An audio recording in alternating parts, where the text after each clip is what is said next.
wa ashabihi wa mawalah. Amma ba'd, hadratal mukarramin, para alim ulama, wabil khusus para pengurus Masjid Agung Al-Ikhlas, yakni orang tua kita bersama Bapak Haji Marwan Nur beserta jajarannya, termasuklah koordinator bidang dakwah Bapak Ustadz Nasir Sam, dan kita semuanya yang hadir pada kesempatan subuh yang berbahagia ini. Hafizakumullahu jami'an. Mudah-mudahan kita semuanya senantiasa di dalam lindungan dan penjagaan Allah Subhanahu wa ta'ala. Pertama, marilah kita panjatkan puja dan puji syukur kehadiran Allah, karena dengan rahmatnya, dengan karunia-Nya, panjenengan semuanya termasuk saya dapat hadir di masjid yang megah ini guna melaksanakan sholat subuh berjamaah. Mudah-mudahan niat baik kita dari rumah yang hadir semata-mata mencari maghfirahnya Allah, mencari ampunannya Allah, mencari rahmatnya Allah, mencari ridhonya Allah, ini semuanya dicatat sebagai amal ibadah yang diterima oleh Allah, dan kemudian Allah ridho kepada kita, sehingga kemudian Allah memasukkan kita ke dalam surganya Allah Subhanahu wa ta'ala. Amin, Allahumma amin. Selanjutnya, salawat serta salam senantiasa kita haturkan kepada junjungan kita Nabi besar Muhammad sallallahu alaihi wasallam. Mudah-mudahan kita yang banyak dosa ini, kita yang banyak kealfaan ini, semoga ketika dahsyatnya hari kiamat nanti, ketika matahari diturunkan hanya tinggal sejengkal di atas kepalanya kita, semoga kita, anak keturunannya kita, termasuk kepada orang-orang yang mendapatkan syafaat daripada baginda Rasulullah sallallahu alaihi wasallam, sehingga kemudian kita menjadi orang-orang yang terselamatkan di alam akhirat. Amin, Allahumma amin. Para jamaah, sholat subuh yang dimuliakan oleh Allah Subhanahu wa ta'ala, tadi moderatornya menyampaikan temanya tentang silaturahim. Saya lupa, enggak baca temanya, tapi menyiapkan tema yang lain. Jadi mohon maaf kepada Pak MC dan Pak Koordinator kita. Tetapi insya Allah semuanya ini tetap menginspirasi agar kita terus senantiasa mendekatkan diri kepada Allah. Para jamaah yang dimuliakan oleh Allah, saban hari kita sering terkadang mendengar toa masjid, mendengar toa musola ya Pak. Tiba-tiba ada pengumuman, inna lillahi wa inna ilaihi raji'un. Hampir setidaknya seminggu atau mungkin sebulan atau mungkin beberapa bulan sekali kita mendengar pengumuman dari saudara kita bahwasanya ada saudara atau tetangga kita atau bahkan jangan-jangan kerabat kita yang pada saat itu telah meninggal dunia. Pertanyaannya adalah, sudahkah pengumuman tadi atau berita kematian tadi menjadi pelajaran bagi kita semuanya, menjadi penasehat bagi kita semuanya, sehingga tidak jarang terkadang nasihat-nasihat tentang kematian atau takziah yang kita lakukan kepada keluarga, kepada sahabat atau kerabat kita itu tidak menjadi sebuah cambukan. Bahasa kita hanya santai saja. Maka ini menjadi introspeksi bagi kita semuanya. Artinya apa? Jadikanlah kematian-kematian yang dialami oleh saudara-saudara kita itu pelajaran bagi kita, agar kita mempersiapkan bekal mati dengan sebaik-baiknya. Maka dipesankan di dalam Al-Quran, Allah Subhanahu wa ta'ala itu berfirman, Bismillahirrahmanirrahim. Kullu nafsin dha'iqatul maut wa innama tuwaffawna ujurakum yawmal qiyamah faman zuhziha 'anil nar wa udkhilal jannah faqad faz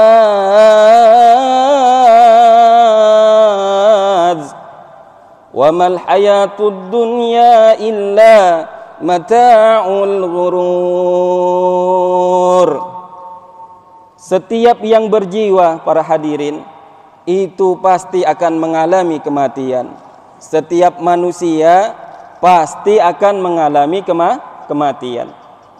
Dan sesungguhnya kelak di akhirat, dan sesungguhnya kelak di hari kiamat, ayah bunda, kita akan diberikan balasan yang sempurna oleh Allah. Kalau kita orang baik, maka balasan sempurna itu tentunya adalah surga. Kalau kita adalah orang yang buruk, orang yang dicatat menjadi orang yang ahli maksiat di dunia, maka tentunya tempatnya adalah di neraka. Faman zuhziha 'anil nar, apabila orang itu dijauhkan dari neraka, wa udkhilal jannah, dan kemudian orang itu dimasukkan ke dalam surga, faqad faz, maka dia menjadi orang yang beruntung, maka dia menjadi orang yang menang. Jadi taruhannya, para hadirin, kita pada hari subuh yang mulia ini merupakan atau mencari daripada jalan-jalan kemenangan atau jalan-jalan untuk menuju kemenangan. Maka kemudian ketika kita dimasukkan ke dalam surga, itulah kemenangan yang sejatinya. Wa mal hayatud dunya illa mata'ul ghurur, dan kemudian tidaklah dunia ini merupakan hanya tempat sendau gurau belaka. Tidaklah dunia ini hanyalah tempat untuk memperdaya kita. Maka para hadirin jamaah yang dimuliakan oleh Allah Subhanahu wa taala, beruntunglah kita yang mana setiap hari mencari jalan-jalan agar kita mendapatkan ridhonya Allah, mencari agar kita ini menjadi orang yang disenangi oleh Allah, yang dinadrah, yang dipandang oleh Allah dengan pandangan rahmatnya, sehingga kemudian kita berharap kita menjadi orang-orang yang nantinya dimasukkan ke dalam surganya Allah Subhanahu wa taala. Amin, Allahumma amin. Para jamaah yang dimuliakan oleh Allah Subhanahu wa taala, bicara tentang kematian ini kita tidak akan bisa mengelak. Bahkan seandainya kita hendak meminta untuk diundurkan sedikit pun itu kita tidak bisa, atau bahkan untuk dimajukan sedikit pun itu juga tidak bisa.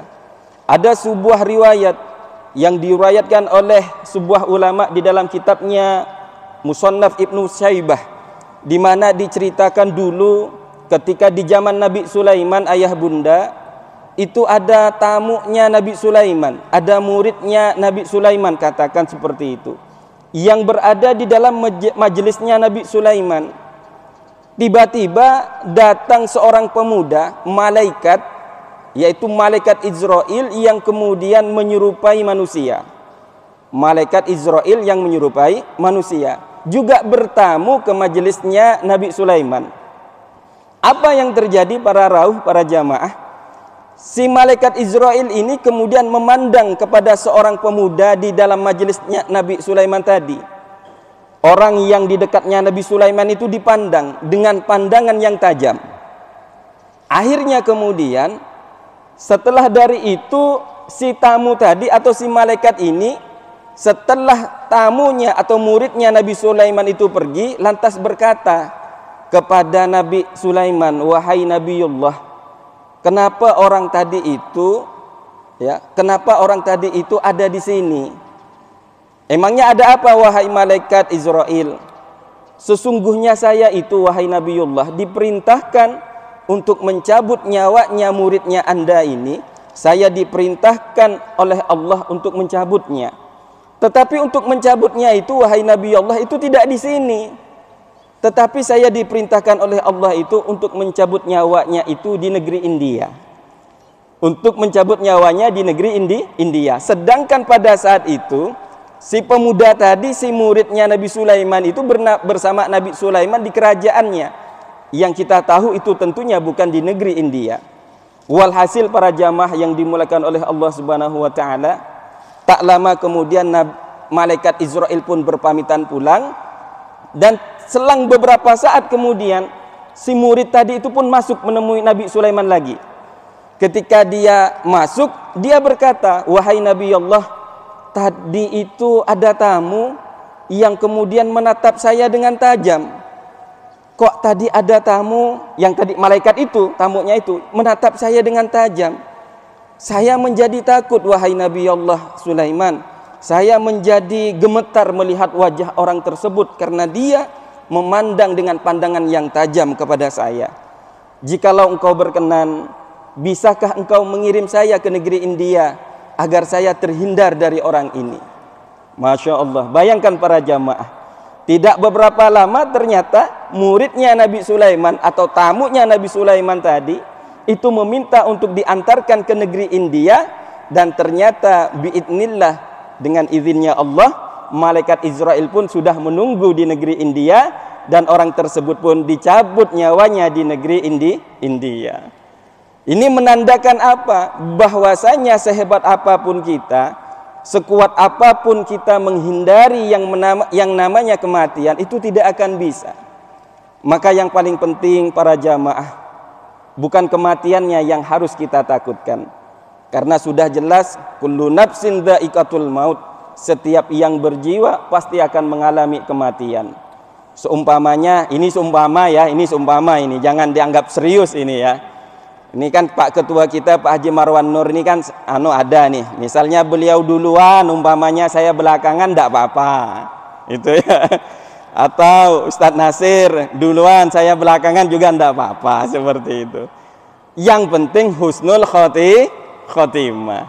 Yang penting mati atau wafat di dalam keadaan iman Islam. Jadi kematian ini tidak perlu kita takuti, tidak perlu kita khawatirkan. Sing penting wafat di dalam keadaan taat kepada Allah. Ya kalau saya pribadi para jamaah, kapanpun saya siap. Yang penting saya langsung melebu surga. Yang penting saya langsung masuk surga bi ghairi hisab, tanpa dihisab. Nah, jadi saya berharap, kita semuanya tentunya berharap dan berdoa dan terus meminta kepada Allah agar masuk surga itu tanpa hisab. Mau ke kira-kira jamaah ini masuk surga dihisab dulu, singgah dulu ke anoknya, ke apa, ke tungkuknya. Mau tak kira-kira singgah ke tungkuknya? Sedangkan kehidupan akhirat itu, satu hari kehidupan akhirat ayah bunda sama dengan kehidupan 1000 tahun dunia. Mak 1000 tahun ayah bunda. Kita saja menghabiskan usia 80 tahun atau bahkan 100 tahun. Ini udah luar biasa lamanya, apalagi sampai dengan 1000 tahun. Sedangkan di alam akhirat tidak mungkin 1000 tahun. Mainannya mungkin bahaya ratusan ribu tahun atau jangan-jangan jutaan tahun. Makanya kalau saya pribadi kadang ngangen-ngangen gitu ya, ketika saya sendiri, ketika saya bertafakur, ya Allah, jangan sampailah saya ini singgah ke neraka. Jangan sampailah saya ini mampir ke neraka, karena saya tentunya tak akan sanggup untuk katakan menerima siksaan yang berada di dalam neraka. Na'udzubillahi min dzalik. Mudah-mudahan kita semuanya yang hadir di subuh hari ini termasuk orang yang dimasukkan ke dalam surga bi ghairi hisab. Amin Allahumma amin. Para jamaah yang dimuliakan oleh Allah Subhanahu wa taala, ada sebuah hadis yang panjang yang kaitannya tentang nasibnya seseorang ketika mengalami kematian itu, apakah ia ditakdirkan masuk ke dalam neraka ataukah dia ditakdirkan masuk ke dalam surga.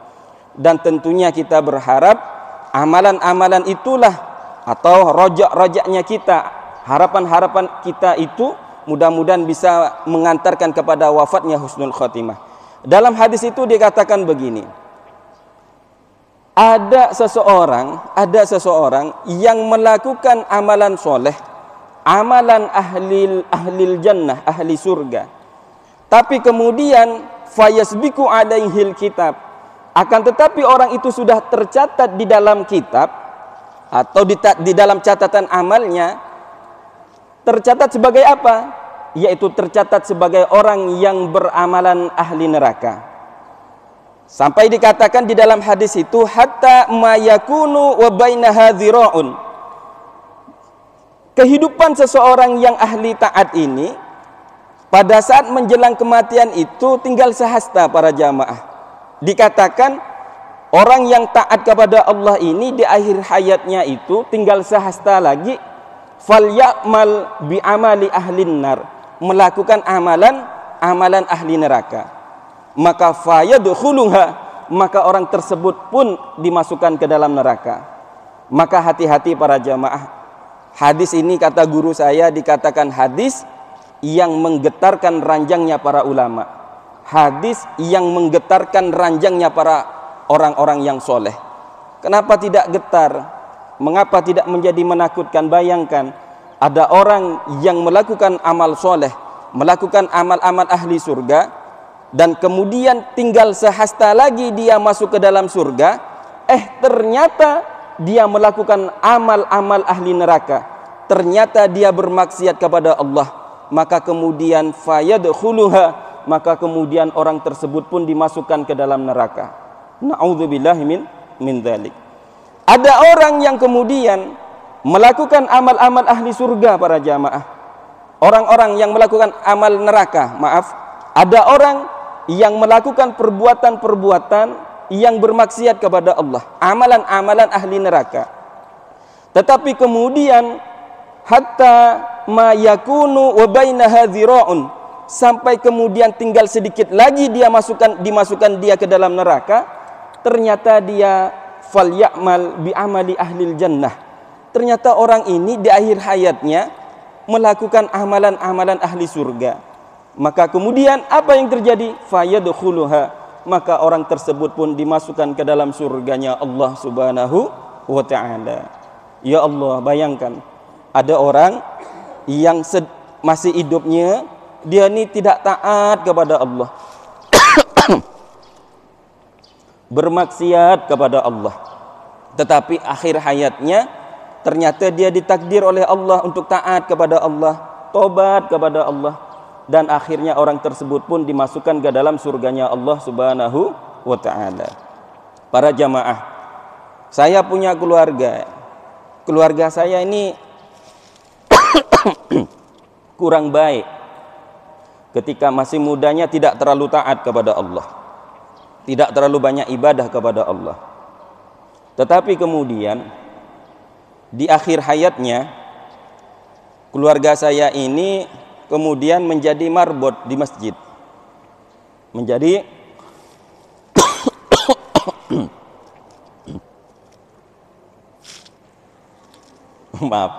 menjadi marbot di masjid. Dan walhasil ketika dia menjadi marbot di masjid, ada minum Ustaz.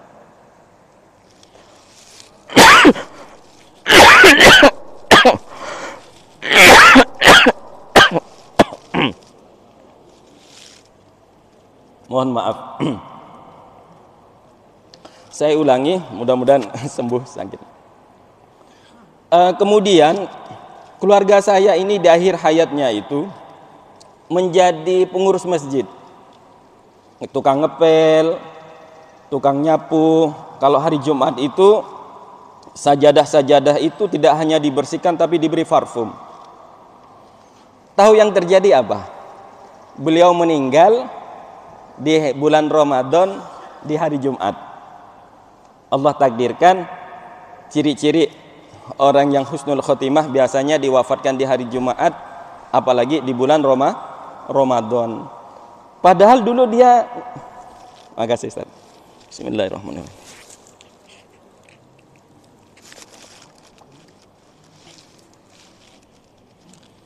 Padahal dulu dia itu tidak taat kepada Allah, suka nyabung, apalagi orang Madura ya.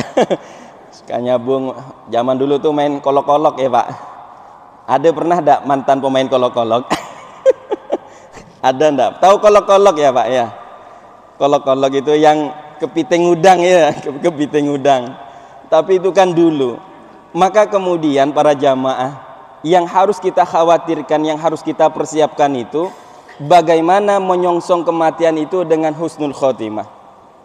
Hal yang kita pelajari dari hadis tadi adalah bagaimana terus mendawamkan, mengistiqomahkan amalan-amalan baik itu agar terus terpatri, terus melekat di dalam diri kita, sehingga itu terus menjadi penentu di akhir hayat kita melakukan amal-amal yang baik. Di dalam hadis Bukhari dikatakan, innamal a'malu bil khawatim. Sesungguhnya penentuan amal itu adalah di akhir hayat. Perhatikan, sesungguhnya penentuan amal itu bil khawatim, di akhir hayat.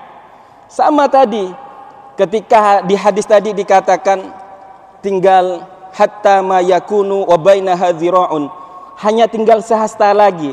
Kalau bahasa sehasta itu setengah meter lagi, orang itu mau masukkan ke dalam neraka, tetapi ternyata orang itu melakukan amal soleh, maka yang dicatat itu adalah di akhirnya tadi. Karena dicatat menjadi orang yang soleh, maka kemudian dimasukkan ke dalam surga. Nah, salah satu cara bagaimana kemudian kita tetap bisa istiqomah dan kemudian melebu surga dan kita dimasukkan ke dalam surga adalah kita harus banyak tobat kepada Allah. Tentunya harus banyak istighfar kepada Allah. Yang selanjutnya juga menghindari untuk tidak berburuk sangka kepada orang lain, tidak menjelek-jelekkan orang lain, tidak hasud dan iri kepada orang lain. Maka kemudian momentum bulan Syawal ini sebagai ajang silaturahimnya kita, ayo hilangkan rasa hasud, rasa iri, rasa gibah dan menjelek-jelekkan orang lain.